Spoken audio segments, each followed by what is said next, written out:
Drama শুরু হয় এই ড্রামার মেন লিডকে দেখিয়ে। তার নাম জিয়াং, আর জিয়াং এখানে একটি চেয়ারের উপরে বসেছিল। তখন জিয়াং এর একটি স্বপ্ন আসে, যেটাতে জিয়াং কিছু হরবাল সিনগুলো দেখতে পায়। এই কারণে জিয়াং অনেকটাই ভয় পেয়ে যায়। অন্যদিকে দেখানো হয় এই ড্রামার ফিমেল লিডকে, নাম শাও, গডের কাছে পে করে যেন ও ভ্যাংকে বিয়ে করতে পারে, কারণ আমাদের ফিমেলিটি ভ্যাংকে অনেক বেশি লাইক করে। অন্যদিকে জিয়াং কারের ভিতর থেকে বাইরে আসে। মিডিয়া সবাই জিয়াংকে ঘিরে ধরে, আর তারা সবাই বলে জিয়াং অনেক বেশি ট্যালেন্টেড। মাত্র 19 বছর বয়সে একটি কোম্পানি দাঁড় করিয়েছে, আর অনেক ভালো একজন বিজনেসম্যান। এই শহরে সকল বিজনেসম্যানরাই তার সাথে কাজ করতে অনেক বেশি আগ্রহী দেখায়, কিন্তু জিয়াং শুধুমাত্র কয়েকজনের সাথে বিজনেস করে থাকে। আর এখানে জিয়াং এর অ্যাসিস্ট্যান্ট জিয়াংকে বলে যে মিস্টার ভ্যাং আপনার সাথে বিজনেস নিয়ে কিছু কথা বলতে চাই, আপনি কি ওনার সাথে কাজ করতে রাজি আছেন? কিন্তু জিয়াং মানা করে দেয়, আমার ওই ভ্যাং নামের পার্সনকে একদমই পছন্দ না। এরপরে যখন ভিতরে আসে তখনই শাও আর জিয়াং তারা দুজনে একে অপরকে প্রথমবারের মতন দেখতে পায়। জিয়াং ভিতরে আসে, গডের কাছে পে করে যেন জিয়াং আর নিজের স্বপ্নের ভিতরে ওই রকম হরবাল কোনো সিনগুলো দেখতে না পায়। এইদিকে শাও বাহিরে আসে আর একজন ফরচুন টেলারের কাছে যায় নিজের ভবিষ্যৎ সম্পর্কে জানার জন্য, মানে ভ্যাংয়ের সাথে ওর বিয়ে হবে কিনা এইসব জানার জন্য। মহিলাটি জানায় তুমি কোনো চিন্তা করো না, তোমার জন্য যেটা অপেক্ষা করছে ওইটা তুমি পেয়ে যাবে। তখন শাও অনেক বেশি খুশি হয়। এরপরে জিয়াং যখন এখান দিয়ে যাচ্ছিল তখন ওই মহিলাটি জিয়াংকে দেখার পরে বলে, ওই মেয়েটির সাথে তোমার ভাগ্য জড়িত রয়েছে, আর তুমি চাইলেও তোমার এই স্বপ্নের ভিতর থেকে বের হতে পারবে না। এর জন্য তোমাকে অনেক বেশি সময় দিতে হবে। জিয়াং তো এইসব কথাগুলো শোনার পর অবাক হয়ে যায়, আর ওনাকে জিজ্ঞাসা করে আপনি এইসব কিছু কিভাবে জানতে পেরেছেন। সিনটা এখানেই কাট হয়। পরে জিয়াংকে ডক্টরের কাছে দেখানো হয়, যেখানে ডক্টর বলে এটা তোমার একটা হ্যালুসিনেশন, আর তুমি নিজে এই স্বপ্নটা বারবার কল্পনা করো, তাই তুমি চাইলেও এর ভিতর থেকে তাড়াতাড়ি বের হতে পারবে না যতক্ষণ পর্যন্ত তুমি নিজে না বের হতে চাইছো। অন্যদিকে আমরা দেখতে পাই শাওকে। শাও ঘুমের ভিতরে একটি স্বপ্ন দেখে, যে স্বপ্নের ভিতরে ওর সাথে জিয়াং রয়েছে, আর ও তো জিয়াং এর সাথে অনেকটাই বেশি ভালো ব্যবহার করছিল, দুজনে অনেক ভালোভাবে রয়েছে।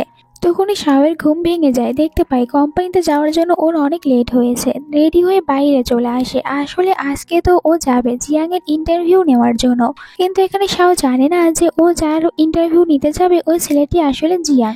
তাড়াতাড়ি করে কোম্পানির ভিতরে আসে আর লিফটে উঠতে যায়। তখনই লিফটের ভিতরে ও জিয়াংকেই দেখতে পায়। তখন জিয়াংকে বলে তুমি জানো কাল রাতে আমি তোমাকে নিয়ে স্বপ্ন দেখেছি, স্বপ্নটা এতই বেশি ভালো ছিল এখন আমি তোমাকে হ্যালুসিনেশনও দেখতে শুরু করেছি।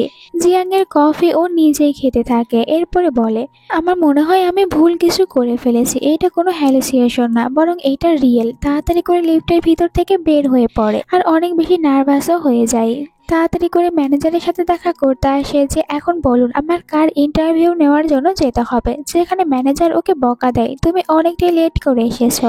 জিয়াং ম্যানেজারকে সরি বলে আর বলে যে আমি এখন তাড়াতাড়ি ইন্টারভিউ নিব, তাহলে আর কোনো কিছুই হবে না। কিন্তু ও তো এখনো জানি না ওর ইন্টারভিউটা আসলে কার। অন্যদিকে জিয়াং নিজের অফিস রুমে ছিল, যেখানে অ্যাসিস্ট্যান্ট জিয়াংকে কিছু ফাইল দেখায়। তখনই ভিতরে ম্যানেজার শাওকে নিয়ে আসে। শাওকে বলে তুমি আজ এখানে জিয়াং এর ইন্টারভিউ নেবে, কিন্তু শাও তো জিয়াংকে দেখার পর আরো বেশি নার্ভাস হয়ে যায়। একটু আগেই তো জিয়াং এর সাথে দেখা হয়েছিল, অনেকটাই ভয় পেয়ে তখন জিয়াংকে কফি ফিরিয়ে দিচ্ছিল। দেনে জিয়াংকে বলে এখন আমি আপনার ইন্টারভিউ নিতে পারি, কিন্তু জিয়াং একদম মানা করে দেয় ইন্টারভিউ দেওয়ার জন্য। তুমি অনেক লেট করে এসেছো তাই আমি ইন্টারভিউ দিতে পারবো না। শাও তখন ওনাকে বলতে শুরু করে আমি আজ পর্যন্ত আমার সবগুলো কাজ অনেক ভালোভাবে করেছি, আজ শুধু একটু লেট হয়েছে, কিন্তু আপনি একবার শুধু আমাকে চান্স দিয়ে দেখুন, আমি আপনাকে অবশ্যই খুশি করতে পারবো। কিন্তু জিয়াং তো ওর কোনো কথাই শোনে না, ওখান থেকে বাইরে চলে আসে, যেখানে শাও জিয়াং এর সাথেই আসে। জিয়াংকে বারবার বলছিল আপনি যদি আমাকে ইন্টারভিউ দিতে রাজি না হন তাহলে আমার এই জবটি চলে যাবে।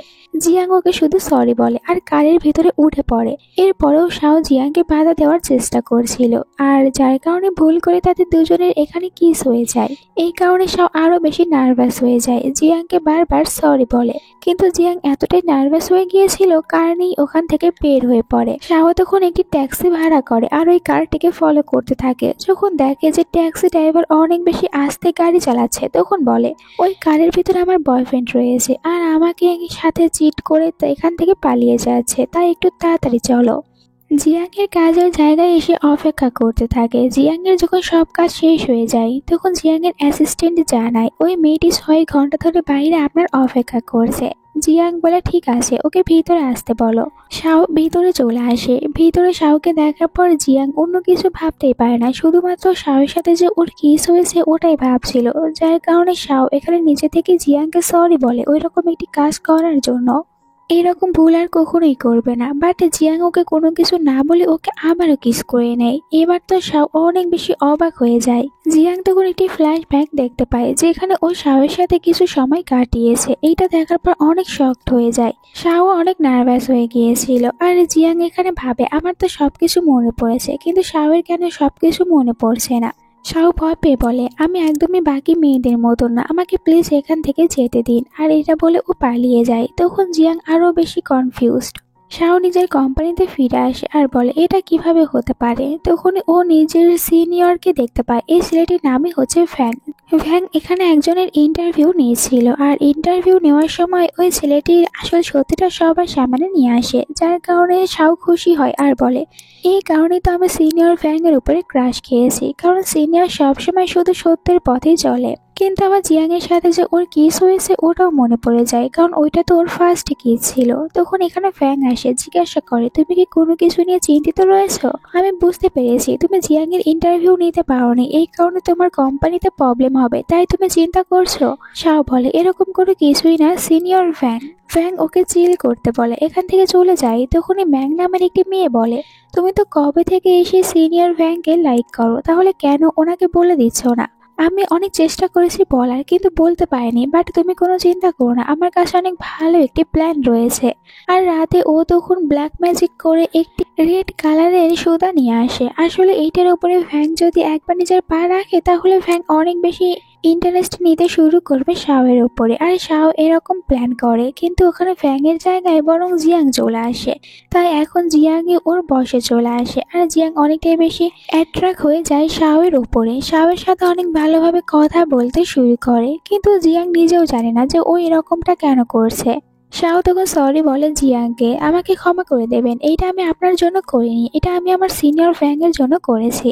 কিন্তু জিয়াং তো কোনো কথাই শোনে না, এগিয়ে যাচ্ছিল শাওয়ের দিকে শাওকে কিস করার জন্য। শাও তখন জিয়াংকে বাধা দিতে থাকে। তখন এখানে ফ্যাং চলে আসে। দুজনকে এরকম ভাবে দেখতে পায়। শাও যখন ফ্যাংকে দেখতে পায় তখন বাহানা দেয় এখানে আসলে জিয়াং এর চোখের ভিতরে কিছু একটা চলে গিয়েছিল, আমি শুধুমাত্র ওটাই বের করে দেওয়ার চেষ্টা করছিলাম। ফ্যাং তখন জিয়াংকে নিজের আইডেন্টি বলে। জিয়াং ওর সাথে কথা বলতে নাই, কিন্তু একটু পরেই আবার দেখা যায় শাওয়ের উপরে ইন্টারেস্ট নিতে শুরু করে। এই কারণে শাও এখানে ফ্যাংকে তখন বাহানা দেয় আর জিয়াংকে নিজের সাথে করে নিয়ে চলে যায়। আমরা এখানে জানতে পারি এদের দুজনের ভিতরে আগে থেকে একটি কানেকশন রয়েছে, কিন্তু ওইটা এখন ওরা ভালো করে বুঝতে পারছে না। বাট জিয়াং এখনো ওই রকম হরবল হাতের একটি সিন দেখতে থাকে। অন্যদিকে দেখানো হয় শাওকে আজ অনেক বেশি আপসেট রয়েছে, কারণ ওর প্ল্যানটা ফেল হয়েছে। যেখানে ও সিনিয়রকে ফাঁসাতে চেয়েছিল ওখানে এখন জিয়াং ফেসে গিয়েছে। আর জিয়াং ওরকে বারবার কিস করার জন্য এগিয়ে আসতে থাকে। এইসব কিছুতে অনেক নার্ভাস হতে থাকে যে এখন আমি কি করব। পরের দিন সকালে জিয়াং একটি জায়গায় আসে, নিজের অ্যাসিস্ট্যান্টকে জিজ্ঞাসা করে যে আসলে ভালোবাসা কি হয়ে থাকে এটা সম্পর্কে জানতে চায়। বাট এরপরই আবার বিজনেস নিয়ে কথা বলতে শুরু করে, যার কারণে অ্যাসিস্ট্যান্ট তখন বিরক্ত হয়ে যায় যে সবসময় শুধু বিজনেস নিয়েই কেন কথা বলতে হবে। রাতে শাও কোম্পানির সকল মেম্বার্সদের সাথে একটি জায়গায় এসেছে পার্টি করার জন্য, যেখানে ওরা সবাই একটি গেম খেলতে থাকে। যখন শাওয়ের বাড়ি আসে গেম খেলার, তখন একটি মেয়ে শাওকে বলে তুমি এখানে থাকা ছেলেদের ভিতরে যে কোনো একটি ছেলেকে বেছে নাও আর ওই ছেলেটির সাথে ড্রিঙ্ক করো। শাও তো এরকমটি প্রথমে একদমই করতে চায় না, কিন্তু এরপরে ভাবে এটাই ভালো একটি সময় হতে চলেছে সিনিয়রকে আমার মনের ফিলিংসটা বলে দেওয়ার। তাই এখানে ও বেছে নিয়েছিল ফ্যাংকে, যেটা দেখার পর বাকি সবাই অনেক অবাক হয়ে যায়। এরপরে শাও যখন নিজের ফিলিংসটা এখানে ফ্যাংকে বলতেই যাবে এর আগে ওখানে জিয়াং আসে। শাওয়ের হাতে থাকা ড্রিঙ্ক ও নিজেই করে ফেলে। অন্য আরেকটি মেয়ে বলে তোমাকে তাহলে এখন আরো বেশি করে ড্রিঙ্ক করতে হবে, যেহেতু তুমি একবার শাওয়ের হাত থেকে ড্রিঙ্ক করে নিয়েছো। ফ্যাংকে আর প্রপোজ করতে পারে না শাও। জিয়াং এখানে বলে ঠিক আছে আমি তাহলে এমনটি করে নেব, আমার কোনো সমস্যা হবে না। একটু পরেই শাও জিয়াংকে নিয়ে একটি রুমের ভিতরে চলে আসে, যেখানে জিয়াংকে বলে তুমি এমনটি কেন করেছো। তুমি নিজেও জানো না তুমি আমার কত বড় একটি সর্বনাশ করে দিয়েছো। যেখানে জিয়াং ওকে সরি বলে, আমি জানি না আমি এমনটি কেন করেছি, কিন্তু নেক্সট টাইম থেকে একদমই করব না। আবার ওকে সরি বলে।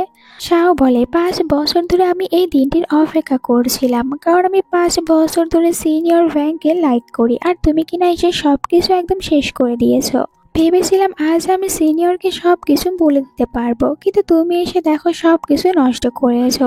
জিয়াং বলে, আমি ক্ষমা চেয়ে নিচ্ছি, এরকমটা আর কখনোই করব না, এখান থেকে চলে যাচ্ছি। কিন্তু তখনই আবার ও শাওয়ের ওপরে অ্যাট্রাক্ট হতে থাকে, তাই শাওয়ের কাছে চলে আসে, শাওয়ের সাথে অনেক ভালো কথা বলতে শুরু করে, শাওয়ের অনেক বেশি ক্লোজেও চলে যায়। শাও তখন বুঝতে পারে এই সব কিছু ওই রেড কালারের সুতার কারণে হচ্ছে, তাই এখানে জিয়াংকে নিজের কাছ থেকে দূরে থাকতে বলে। কিন্তু জিয়াং ওকে আবারও কিস করে নেয়। তখনই আরো একটি সিন দেখতে পায়, যেখানে জিয়াং নিজের হাতে শাওকে ছুরি দিয়ে আঘাত করে মেরে ফেলেছিল। আর এইটা দেখার পর ও অনেক বেশি ভয় পেয়ে যায় আর চুপ করে একটি জায়গায় বসে পড়ে। তখনই শাও রেগে বলে, তুমি আবারও আমার পারমিশন না নিয়ে আমাকে কিস করেছো, এমনটা কেন বারবার করছো? তুমি আমার সব প্ল্যান নষ্ট করে দিতে চাচ্ছ। একাই বকবক করতে শুরু করে, কিন্তু যখন দেখতে পায় এখানে তো জিয়াং আর কোনো কিছুই বলছে না, অনেকটাই ভয় পেয়ে রয়েছে, তখন আবার চুপ হয়ে যায় আর বলে, এবারের মতন তোমাকে ক্ষমা করে দিচ্ছি, কিন্তু নেক্সট পার্ট থেকে এরকম কাজ আর একদমই করবে না, কারণ আমি তোমাকে লাইক করি না, আমি লাইক করি আমার সিনিয়র ফ্যাংকে। জিয়াং যখন রুমের বাইরে আসে তখন বাইরে দেখতে পায় ফ্যাংকে। আসলে ফ্যাং এখানে এসেছিল শাওয়ের পার্সে শাওকে ফিরিয়ে দিতে। শাও এখানে ফ্যাংকে দেখার পর অনেক নার্ভাস হয়ে যায়, এখন কি বলবে। তখনই বলে জিয়াং, তুমি কোনো কিছু ভুল বুঝো না, আসলে শুধুমাত্র এখানে আমরা দুজনে মিটিং নিয়ে একটু কথা বলার জন্য এসেছিলাম। বাট এরপরে ওই ব্ল্যাক ম্যাজিকের জন্য এখানে বলে শাওকে, তুমি কেন আমাকে লাইক করো না? ওই ফ্যাংয়ের ভিতরে এমন কি রয়েছে? তুমি আমাকে লাইক করতে শুরু করো। আর ফ্যাংয়ের সাথে এখানে রুড হয়ে কথা বলতে শুরু করে। এইসব কিছুতে শাও অনেক বেশি অবাক হয়ে যায়।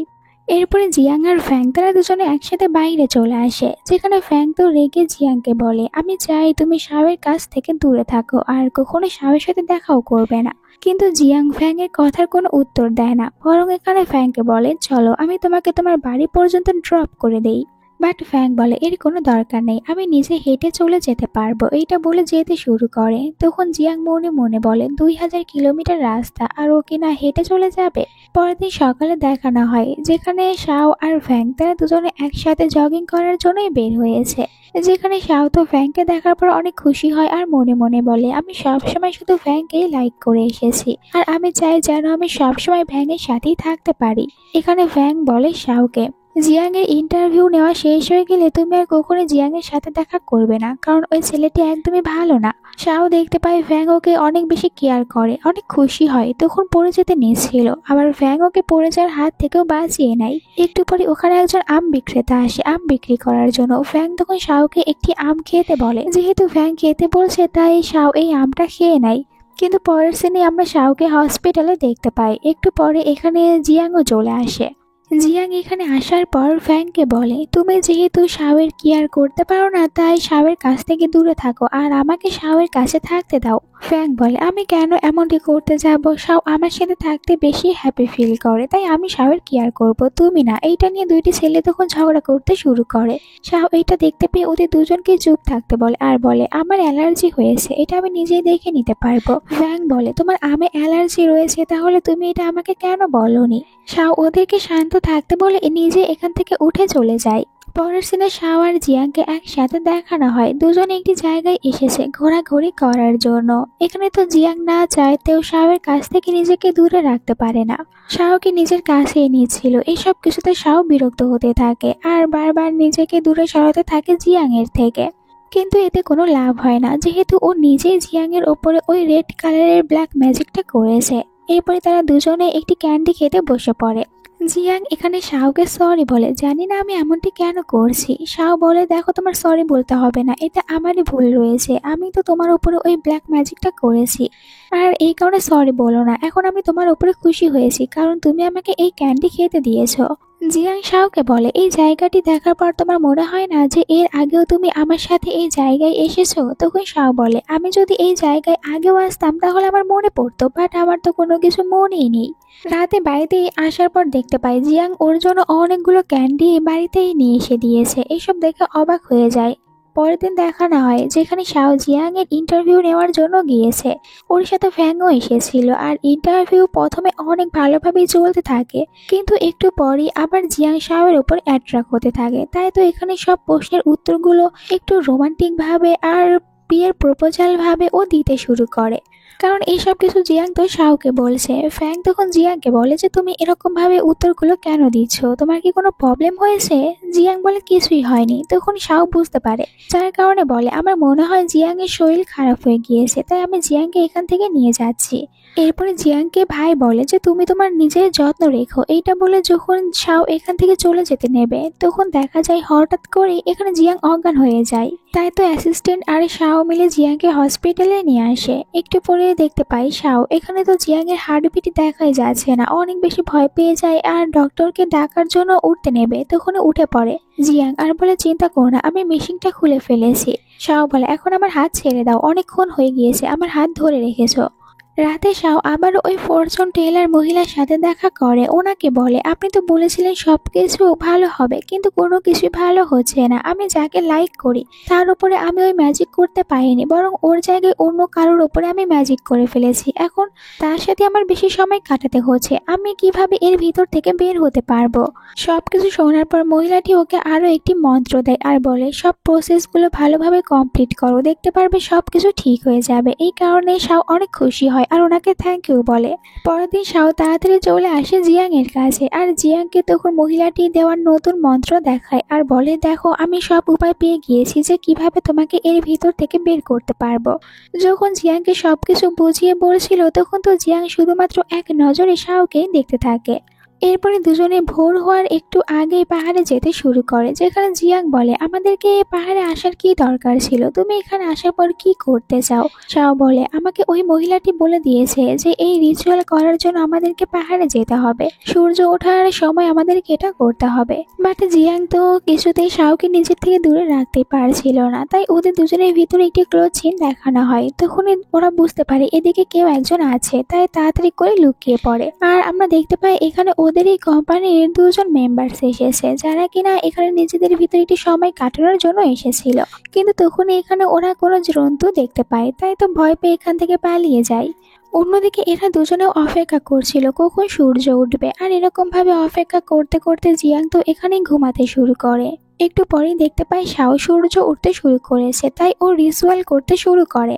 জিয়াংকে বলে চিন্তা করো না, আমার জন্য এইসব কিছু হয়েছে, আমি নিজে এখন সবকিছু ঠিক করে দেব। এইটা বলে ও জিয়াং এর হাতে আবার একটি লাল ফিতা বেঁধে দেয়, দেন নিজের হাতে ওই ফিতার অন্য আরেকটি অংশ বেঁধে নেয় আর বলে যখন আমি এই ফিতাটিকে মাঝখান থেকে জ্বালিয়ে দেব আর এই ফিতা দুটি আলাদা হয়ে যাবে, তখনই আবার সবকিছু ঠিক হয়ে যাবে। মহিলাটি যেমন যেমন বলে দিয়েছিল এখানে সাহস ঠিক সেরকমই করে, আর দুজনের ভিতরে যে কানেকশনটা ছিল ওটাও শেষ হয়ে যায়। কিন্তু এরপরে আবারও জিয়াং এখানে শাওকে কিস করে নেয়। এবার যখন জিয়াং শাওকে কিস করেছিল তখন আরো একটি পাস্টের সিন দেখতে পাই, যেখানে নিজের ড্যাডের সাথে বসেছিল। আর এখানে আমরা ফ্যাংকেও দেখতে পাই। পাস্ট লাইফে ফ্যাং আসলে ওর ব্রাদার ছিল, যেখানে ড্যাড আর ব্রাদার তারা দুজনে বলে জিয়াংকে তুমি ওই শাও মেয়েটির সাথে একদমই থাকতে পারবে না, তাই ওর সাথে সব রিলেশনগুলো তুমি শেষ করে দাও। কারণ শাও ফ্যামিলি তখন ওদের রাইভাল ছিল, যার কারণে কিছুতেই চায় না যে জিয়াং ওই শাওয়ের সাথে বিয়ে করুক। আর ফ্যাংও বলেছিল তুমি শাওয়ের সাথে ব্রেকআপ করে নাও। এই সব কিছু দেখার পর জিয়াং আরো বেশি অবাক হয়ে যায়। ও শুধু কেন এইসব একাই দেখতে পারছে, অন্যরা কেন কোনো কিছু মনে করতে পারছে না। এদিকে শাও ভাবে আমি তো সব নিয়মগুলো ভালোভাবে পূরণ করেছি, এরপরেও কেন এমনটি হচ্ছে। পরের দিন কোম্পানিতে আসার পরে জিয়াং ফ্যাং এর সাথে দেখা করে আর ফ্যাংকে বলে তোমার মনে হয় না যে পাস্টে আমাদের দুজনের ভিতরে কোনো সম্পর্ক ছিল? ফ্যাং বলে তুমি কি বলতে চাচ্ছ? জিয়াং বলে তোমার বিশ্বাস হয় না যে পাস্ট লাইফ বলে কিছু একটা থাকে? ওর কথাগুলো শোনার পর ফ্যাং হাসতে শুরু করে, কারণ ওর পাস্ট লাইফের উপরে কোনো বিশ্বাসই নেই। তখন এখানে শাও আসে, ওদের দুজনকে আবারও একসাথে দেখার পরে ভাবে যে এরা দুজনে কি আবারও একে অপরের সাথে ফাইট করছে নাকি। ইগনোর করে চলে যেতে নিচ্ছিল, বাট ফ্যাং বলে তুমি কি আজ ফ্রি আছো, থাকলে আমরা দুজনে ডিনার করতে যেতে পারি। বাট তখন জিয়াং বলে চলো আমার সাথে, আমি বিজনেসের বিষয় নিয়ে তোমার সাথে পার্সোনালি কিছু কথা বলতে চাই। এইটা বলে শাওকে ওখান থেকে অন্য একটি জায়গায় নিয়ে আসে আর বলে যে তুমি আমাকে লাইক করতে শুরু করো, আমি তোমাকে লাইক করি, তুমি আমার সাথে ডেট করো। শাও বলে আমি জানি এই সব কিছু শুধুমাত্র ওই রেড কালার সুতার জন্য হচ্ছে, তুমি কোনো চিন্তা করো না, ঠিক হয়ে যাবে। ওইটা একদমই সিরিয়াস ভাবে নেয় না। বাট জিয়াং তোকে সত্যি সত্যি এটা বলেছিল। রাতে তারা দুজনেই যখন ঘুমিয়েছিল তখন তারা একটি স্বপ্ন দেখতে থাকে যেখানে শাও আর জিয়াং তারা দুজনে একসাথে রয়েছে। দেখে মনে হচ্ছে ওরা দুজনে গার্লফ্রেন্ড আর বয়ফ্রেন্ড। এখানে শাও জিয়াংকে কিস করার জন্য এগিয়ে যাচ্ছিল, কিন্তু জিয়াং ওর গাল ধরে ফেলে আর ওকে বাধা দেয়। তখন বলে, শাও তুমি কেন বারবার আমার গাল ধরো, আর কেনই বা তোমাকে কিস করতে দাও না? তখন ওদের দুজনেরই ঘুম ভেঙে যায়। জিয়াং ওই রাতে চলে আসে শাওয়ের সাথে দেখা করতে, যেখানে ও শাওয়ের গাল ধরেছিল। তাই শাও বলে, তুমি আবার আমার গাল ধরেছো? এটা শোনার পর জিয়াং বলে, এর মানে তুমিও ওই স্বপ্নটাই দেখেছো যেটা আমি দেখেছি, আর ওই স্বপ্নের ভিতরে তুমি আমাকে কিস করতে চাচ্ছিলে, বাট আমি তোমার গাল ধরেছিলাম, তাই তুমি রেগে গিয়েছিলে। শাও অবাক হয়ে মনে মনে ভাবতে শুরু করে, এটা কিভাবে হতে পারে? আমি যেই স্বপ্নটা দেখেছি ওটা তো শাও নিজে আমাকে বলছে, তাহলে কি আমরা দুজনে একই স্বপ্ন দেখেছি? জিয়াং বলে, আমি তোমাকে বলেছিলাম না পাস্ট লাইফে আমরা দুজনে একসাথে ছিলাম, এখন তোমার বিশ্বাস হয়েছে? এরপরেই তো শাওকে কিস করতে শুরু করে। শাও এবার বাধা দিচ্ছিল না জিয়াংকে, দুজন একসাথে নাইট স্পেন্ড করে নেয়। পরের দিন সকালে যখন শিয়াওয়ের ঘুমটা ভেঙে যায় তখন তো অনেকটাই বেশি লজ্জা পেতে থাকে। এইটা বুঝতে পারে জিয়াং, যার কারণে শিয়াওকে বলে, তুমি একদম নর্মাল থাকো, মনে করো কোনো কিছু হয়নি। এরপরে শাও তাদের দুজনের জন্য ব্রেকফাস্ট রেডি করে, যেখানে জিয়াং ওকে বলে, আজ থেকে তুমি আমার গার্লফ্রেন্ড হয়ে যাবে। তখনই শিয়াওয়ের কাছে ফ্যাং ফোন করে ফ্যাং বলে যে তুমি আমার সাথে দেখা করতে আসো। এই কথা তখন শিয়াও জিয়াংকে জানায়, আমাকে একটি জায়গায় যেতে হবে। জিয়াং বলে, চলো আমি তোমাকে সেই জায়গায় নিয়ে যাচ্ছি। ফ্যাং বলে, তুমি আমাকে ওই জায়গায় নিয়ে যাবে কেন? এর মানে আজ থেকে আমি তোমার গার্লফ্রেন্ড? এরপরে তাদেরকে একটি পুরনো টেম্পলে দেখানো হয়, যেখানে ফ্যাং যখন ওদের দুজনকে একসাথে দেখতে পায় একটু রেগে যায়। আর জিয়াং জিজ্ঞাসা করে, তুমি এই জায়গায় কেন সুয়ংকে আসতে বলেছ? তখন জিজ্ঞাসা করে ফ্যাং আবার উল্টো জিয়াংকে, আমি তো এখানে সুয়নকে আসতে বলেছি, তাহলে তুমি এখানে কেন এসেছো? সুয়নকে আবারও ডিস্টার্ব করতে শুরু করেছো, আর আমি সুয়নকে কাজের জন্য এখানে আসতে বলেছি। জিয়াং বলে, আমি শুধুমাত্র আমার গার্লফ্রেন্ডকে এখানে রাখার জন্য এসেছি। এইটা শোনার পর ফ্যাং তো আরো অবাক হয়ে যায়। তখন জিয়াং ওদের দুজনকে চুপ থাকতে বলে, আর ফ্যাংকে বলে, কিসের জন্য আমাকে এখানে নিয়ে এসেছো ওইটা বলো। এরপরে সুয়ন আবারও ওই ওল্ড লেডির সাথে দেখা করে, যেখানে ওল্ড লেডি সুয়নকে একটু খুশি দেখার কারণে জিজ্ঞাসা করে, আমার মনে হয় তুমি তোমার রিয়েল ভালোবাসা পেয়ে গিয়েছো, তাই তো এত বেশি খুশি রয়েছো। যেটা তোমার ভাগ্যে রয়েছে ওইটা তুমি অবশ্যই পেয়ে যাবে, আর এই কারণে তুমি এখন তোমার ভাগ্যের জিনিসটা পেয়েছো। এখানে সুয়ন বলে, কিন্তু আমি তো আমার ক্রাশকে পছন্দ করতে পারিনি, বরং ওর জায়গায় আমি জিয়াংকে পছন্দ করে ফেলেছি। লেডি বলে, যাই হয়ে যাক, এটাই তোমার ভাগ্যে লেখা ছিল, আর এটা কেউ কখনোই বদলাতে পারবে না, তাই এখন তোমার সাথে জিয়াং এর সাথেই থাকতে হবে। এইটা করা ছাড়া তোমার কাছে আর কোনো উপায় নেই। যখন এখানে কোনো কিছু বলতে যাবে সুয়ন, তার আগে এখানে থাকা অনেক বড় একটি ঘন্টা বেজে ওঠে। এই ঘন্টার কারণে সুয়নের মাথায় অনেক পেন হতে থাকে, আর সুয়ন এখানে তখন একটু দুর্বল হয়ে যায়। নিজের পাস্ট লাইফ মনে করে সুয়নকে একটি জায়গায় দেখানো হয়, যেখানে সুয়ন দেখে যে জিয়াং নিজের হাতে সুয়ং এর পুরো ফ্যামিলি শেষ করে দিয়েছে। সুয়ং এর মম ড্যাডকেও মেরে ফেলেছে, যার কারণে ও তো রেগে জিজ্ঞাসা করে জিয়াংকে, তুমি এমনটি কেন করেছো? আমার ফ্যামিলিকে কেন মেরে ফেলেছো? জিয়াং বলে, এটা করতে আমি বাধ্য হয়েছি। এরপরে সুয়নকেও নিজের হাতে আঘাত করে। এইসব কিছুতে সুয়ন অনেক হার্ড হয়, আর জিয়াংকে বলে, তুমি আমার সাথে একদমই ঠিক করোনি, এই কারণে তোমাকে আমি অভিশাপ দিচ্ছি। তুমি যতবারই জন্ম নাও না কেন তোমাকে এরকমই একটি কষ্ট সহ্য করতে হবে, যে রকমটা আমি সহ্য করছি।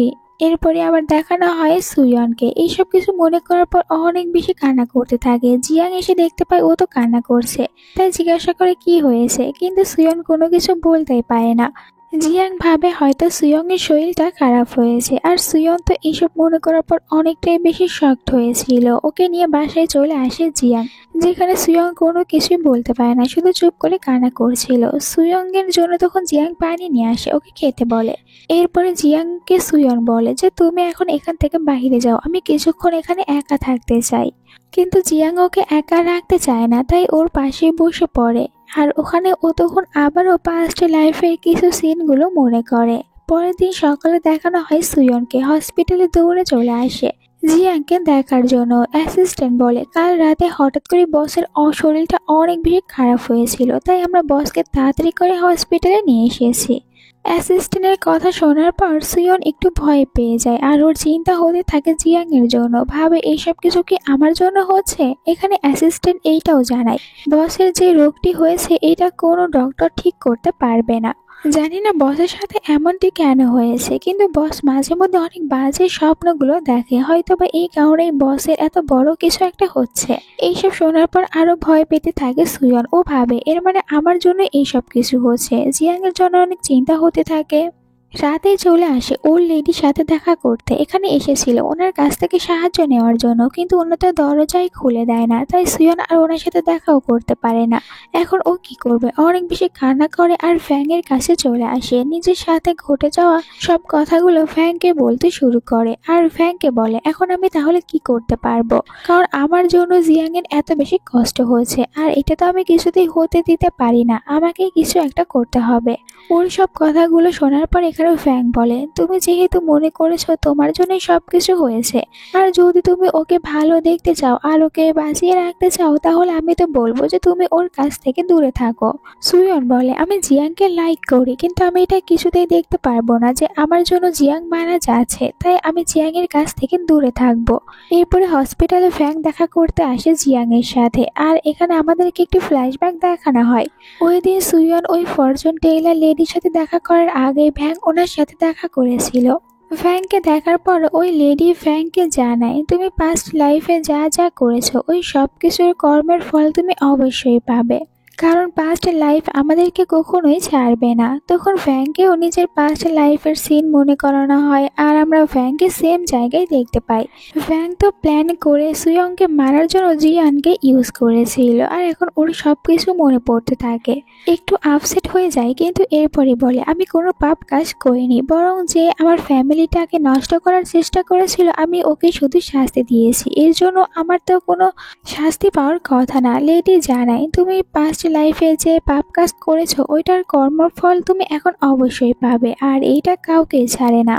এইদিকে জিয়াং এর তো পাস্ট লাইফের সব কথাইগুলো মনে পড়েছিল, তাই এইসব কিছুর কারণে অনেকটাই আপসেট হয়ে যায় যে এখন সুয়ং আর ওর সাথে দেখাই করতে আসবে না, কারণ পাস্ট লাইফে ওই তো সুয়ং এর পুরো ফ্যামিলি আর সুয়ংকে মেরে ফেলেছে। একটু পরে ভ্যাং নিজেও এখান থেকে উঠে চলে যায়, কিন্তু এরপরে জিয়াং চলে আসে সুয়নের সাথে দেখা করতে। সুয়নের বাড়ির বাহিরে আসে, অ্যাসিস্ট্যান্টকে জিজ্ঞাসা করে আমি হসপিটালে কয়দিন ছিলাম। এখানে অ্যাসিস্ট্যান্ট জানায় আপনি পুরো একদিন কমাতে ছিলেন, আর তখন তো সুয়ন আপনার সাথে দেখা করতে আসতো, কিন্তু আপনি ঠিক হয়ে যাওয়ার পর আর দেখা করতে আসেনি। একটু পরে সুয়ন বাইরে চলে আসে, জিয়াংকে দেখার পরে অনেক বেশি রুড হয়ে জিয়াং এর সাথে কথা বলে। ও মনে মনে বলে যদি আমি এমনটি না করি তাহলে তুমি এখান থেকে চলে যাবে না আর আমার কাছ থেকে দূরেও থাকবে না, কিন্তু জিয়াং এরপরে ওর উপরে রাগ করছিল না, তাই সুয়ন বাধ্য হয়ে বলে পাস্ট লাইফে তুমি আমার পুরো ফ্যামিলি আর আমাকে মেরে ফেলেছো, আমি তোমাকে অনেক বেশি হেট করি, তাই আমি কিছুতেই তোমার সাথে থাকতে পারবো না, এখান থেকে চলে যাও। এটা ইচ্ছা করে বলে জিয়াংকে, যাতে করে এত বড় একটি কথা শোনার পর জিয়াং অনেক হার্ড হয় আর ওকে ভুলে থাকার জন্য সম্পূর্ণ চেষ্টা করতে থাকে, এতে করে জিয়াং এরই ভালো হবে। এর পরের সিনে জিয়াংকে জিয়াং এর বাড়িতে দেখানো হয়। তখনই একটি মেয়ে যার নাম জুলি সে বের হয়ে আসে আর জিয়াংকে হাজবেন্ড হানি এইসব কিছু বলতে শুরু করে। জিয়াং তখন বলে তুমি আমাকে এইসব কিছু বলা বন্ধ করো, কিন্তু জুলি বলে আমি এটা কেন বলতে পারবো না, কারণ আমি তোমার ফিয়ন্সি, কিছুদিন পরই আমাদের দুজনের বিয়ে হতে চলেছে। জিয়াং বলে ভুলে যেও না ছোটবেলায় শুধুমাত্র মজা করে আমাদের বিয়ে ঠিক করা হয়েছিল, এখন তুমি দেখছি ওইটা নিয়ে একদম পুরো সিরিয়াস হয়ে পড়েছো। আমি তোমাকে লাইক করি না, তাই তোমাকে বিয়ে করতে পারবো না। জুলি তখন অনেকটাই রেগে যায়। পরে দেখানো হয় সুয়ন আর ফ্যাংকে, তারা দুজনে কোম্পানিতে ছিল। সুয়ন জিয়াং আর কাজ দুইটার চাপে অনেকটাই বেশি ক্লান্ত হয়ে পড়ে। তখন ফ্যাং ওকে এত বেশি চিন্তা করতে মানা করে। একটু পরে জুলি এখানে আসে আর সুয়নকে দেখার পরে বলে তুমি জিয়াং এর সাথে কি করেছো, তোমার মতন মেয়েদেরকে আমি ভালো করে চিনি, তোমরা শুধুমাত্র ছেলেদেরকে নিজেদের প্রেমের জালে ফাঁসানোর অ্যাক্টিং করো, এরপরে ওদের মিস্ট্রেস হয়ে থাকতে শুরু করো যাতে করে তাদের কাছ থেকে অনেক বেশি টাকা নিতে পারো। এখানে ফ্যাং ওকে এসব কথা বলতে মানা করে, কিন্তু জুলি তো থামার নামই নেয় না। দুজনকে এখানে ডগ বলতে শুরু করে যে তোমরা শুধুমাত্র ছেলেদের পিছনে ঘুরঘুর করো, এরকম একটি ডগ। সুয়ন এবার অনেক রেগে যায়, ওকে চুপ থাকতে বলে তুমি যদি এখন চুপ না করো তাহলে তোমার জন্য একদমই ভালো হবে না। আর তুমি কি রকম একটি মেয়ে যে নিজের ফিয়ন্সিকে নিজের রূপের উপরে অ্যাট্রাক্ট করে রাখতে পারো না, তাহলে আমাকে কেন লাইক করতে আসে? তুমি এইসব কিছু আমাকে না বলে নিজেকেই ঠিক করো। তখন তো জুলি অনেকটাই রেগে এখান থেকে চলে যায়। যাই হোক, ওই ঘটনার পর থেকে জিয়াং আর সুয়ন তাদের দুজনের লাইফটা অনেক বেশি স্যাড হয়ে যায়। আর তারা তখন তাদের আগের পাস্ট লাইফের কিছু সুন্দর সুন্দর মুহূর্তের কথাগুলো মনে করে, যেখানে জিয়াং তো সুয়নকে এটাও বলেছিল যে আমি তোমাকে বিয়ে করব। পরের দিন জিয়াং চলে আসে কোম্পানিতে সুয়নের সাথে দেখা করতে, যেখানে ভ্যাংয়ের সাথে দেখা হয়ে যায়। ভ্যাং তখন ওর উপরে রেগে ওকে বলে, তুমি কি আমার কোম্পানিকে তোমার বাড়ি বা গার্ডেন মনে করেছো? যখন ইচ্ছা এখানে চলে আসো, এখান থেকে এক্ষুনি চলে যাও, এখানে বা কেন আসো তুমি বারবার? তখন বলেন জিয়াং, আমি এখানে সুয়নের সাথে দেখা করতে এসেছি, আর ওর সাথে দেখা না করে কোথাও যাব না। ফ্যাং বলে, কিন্তু সুয়ন তোমার সাথে কখনোই দেখা করবে না, আর এটা নিজে সুয়ন আমাকে বলেছে, তাই তুমি এখন এখান থেকে চলে যাও। কিন্তু জিয়াং তো যেতে রাজি হয় না। ফ্যাং বলে, তুমি সুয়নের সাথে পাস্ট লাইফে যা করেছো, এরপরেও কি মনে হয় যে ফ্যাং তোমাকে লাইক করবে? বরং ফ্যাং তোমাকে হেট করে, আর এখন তোমার কোনো চান্সও নেই, তাই এখান থেকে চলে যাও। জিয়াং তখন ভাবে ও এখন কি করতে পারে। ওখান থেকে আবারও চলে আসে ওই পাহাড়ের ওপরে, যেখানে ওই ফরচুন টেইলার লেডিকে দেখতে পায়। জিয়াং ওনার সামনে বসে পড়ে আর ওনার কাছ থেকে সব সত্যিটা জানতে চায়, যেখানে লেডি ওকে দেখার পরে বলে, ফাইনালি তুমি আমার সাথে কথা বলার জন্য চলে এসেছো। জিয়াং বলে, আমি এখন কিভাবে সব কিছু ঠিক করতে পারবো আর সুয়নকে আবারও নিজের করে পাবো, কারণ আমি সুয়নকে অনেক বেশি লাইক করি। লেডি জানায় যে তোমরা তিনজনেই পাস্ট লাইফে অনেক বাজে কিছু করেছো, আর এইটার ফল তোমাদেরকে পেতেই হবে। জিয়াংকেও তখন পাস্ট লাইফের ওই জায়গাতেই নিয়ে যাওয়া হয়, যে দিন ও মেরে ফেলেছিল সুয়নকে। এইসব কথাগুলো মনে করে ওকে বাধ্য করা হয়েছিল সুয়নকে আর সুয়নের পুরো ফ্যামিলিকে মারার জন্য। ও সুয়নকে মারার পর ওখানে ফ্যাংকে দেখতে পায়। আসলে ফ্যাং ছিল ওর স্টেপ ব্রাদার, আর এইসব কিছু ইচ্ছা করে করেছিল প্রপার্টি পাওয়ার জন্য। এর মানে পাস্ট লাইফে ফ্যাং অনেক বড় একটি ভিলেন ছিল, আর ও প্ল্যান করে মেরে ফেলেছিল সুয়নকে। জিয়াং যখন সবকিছু বুঝতে পারে, তখন সুয়নকে যেটা দিয়ে আঘাত করেছিল ওইটা দিয়ে আবার নিজেকেও আঘাত করে মেরে ফেলে। এই সবকিছু মনে করার পর জিয়াং অনেক অবাক হয়ে যায়। লেডি বলে, এই সবকিছু তোমাদের ডেস্টিনিতে রয়েছে, তাই তোমরা চাইলেও এই সবকিছু চেঞ্জ করতে পারবে না, যেটা হওয়ার ওটা হবে। এখন তো ওরা তিনজনেই পাস্ট লাইফে সবকিছুই জানে।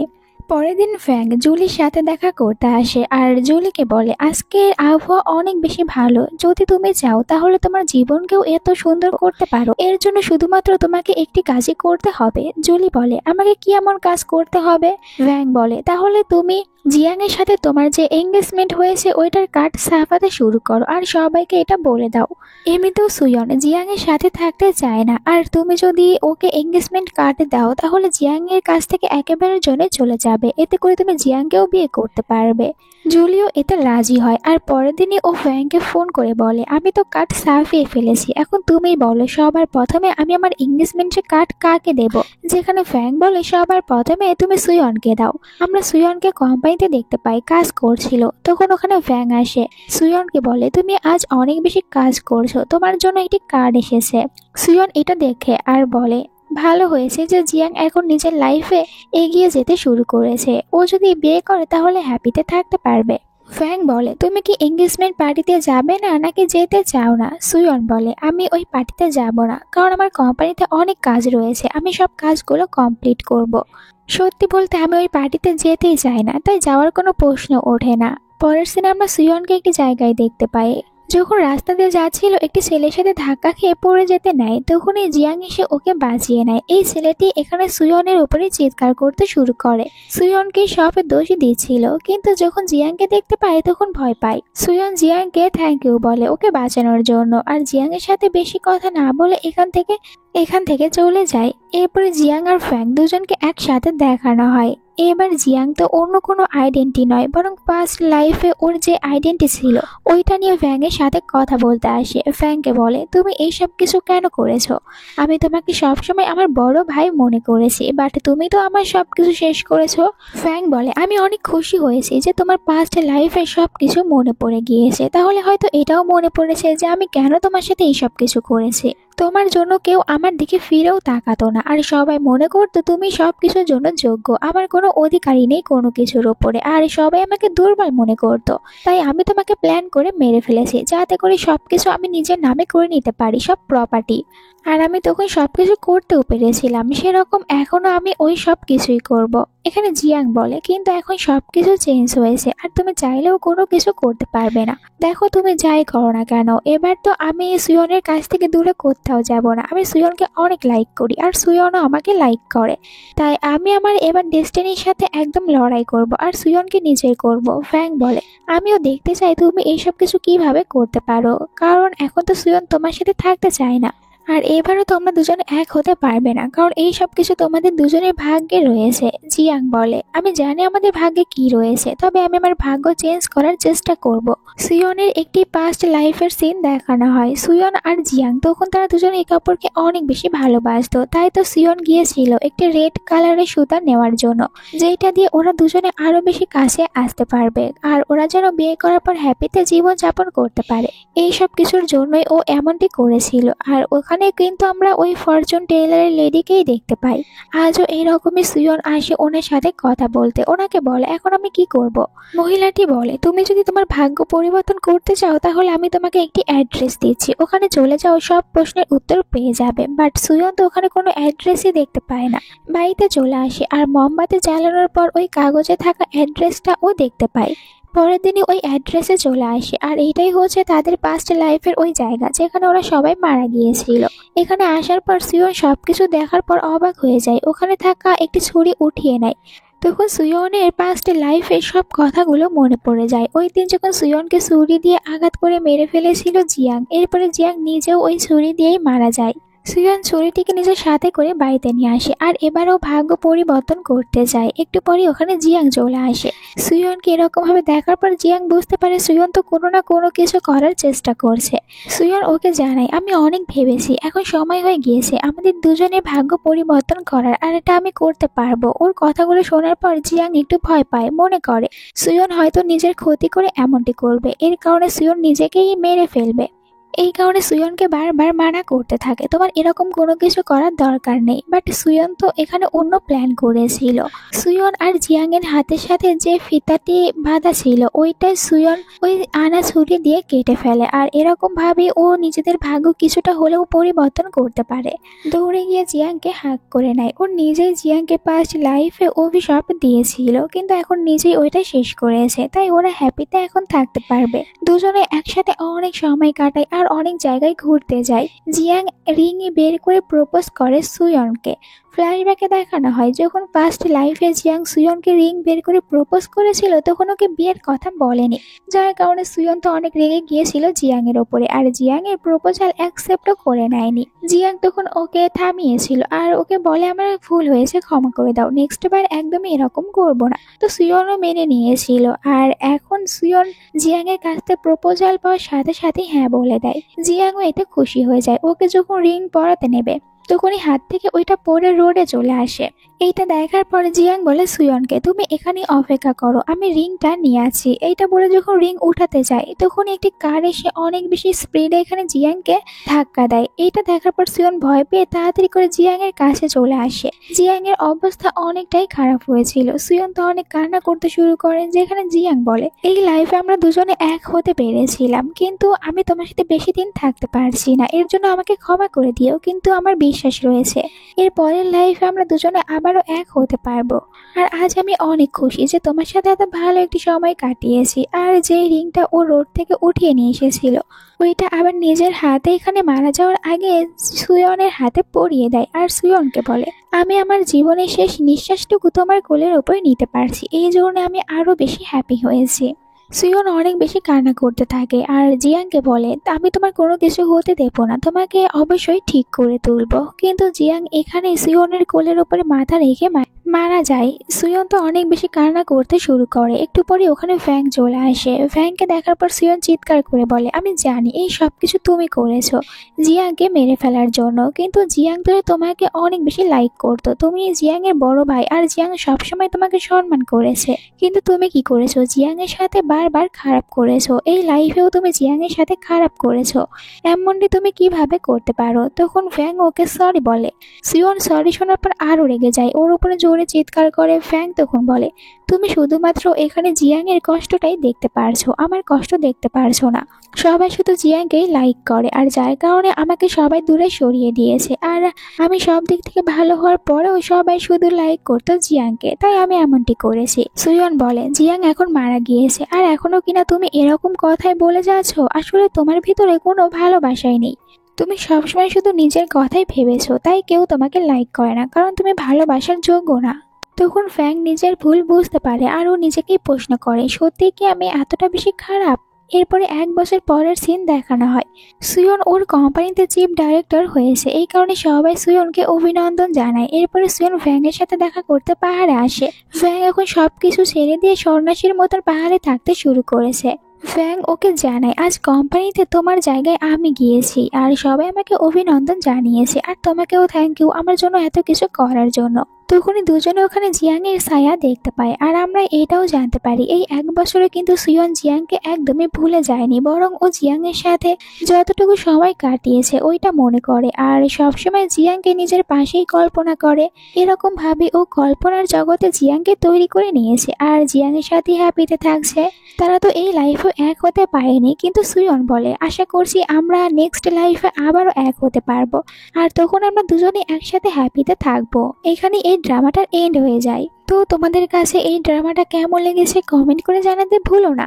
ভালো লেগে থাকলে চ্যানেলটিকে সাবস্ক্রাইব করো নেক্সট ভিডিও দেখার জন্য। Bye bye.